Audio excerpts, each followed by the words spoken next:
The full council meeting heard trust in the Edinburgh Schools Partnership (ESP) had gone. But councillors welcomed a statement from ESP that in future, it would pay for independent monitoring of repairs and maintenance at the schools. ESP was at the centre of the crisis in 2016 when the collapse of an outer wall at Oxgangs Primary School led to the discovery of structural faults at all 17 schools built under the Public-Private Partnership Contract PPP-1. Several of them had to close for a prolonged period, with pupils relocated to other schools. But fresh problems at Oxgangs Primary this year, when a child was hit by a falling ceiling tile and flashing on the roof came loose in high winds, put the spotlight back on the consortium's performance.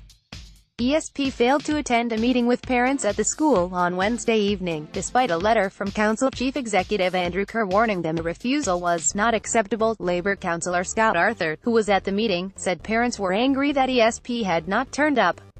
He said, "It is now clear that inspections undertaken in 2016 did not go far enough and ESP can't be trusted to run the building without independent scrutiny." He said parents welcomed the statement from ESP promising independent monitoring in future.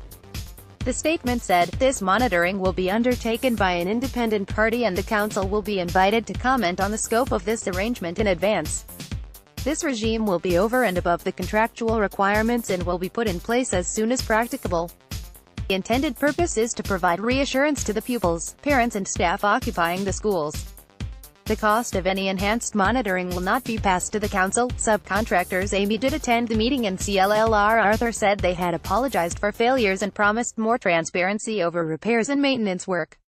At yesterday's council meeting, education convener Ian Perry hit out at the ESP's lack of responsibility. He said, "Unfortunately, this is the type of attitude we have had to deal with before. It is not taking health and safety seriously.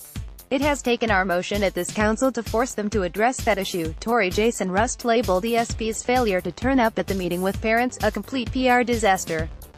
He added, "They do seem to be on notice and there's a sense in this chamber that their handling of this to date has been absolutely deplorable." And Green Gavin Corbett said, "It's utterly unacceptable for a private company which has taken money from the council for running schools to be so unaccountable.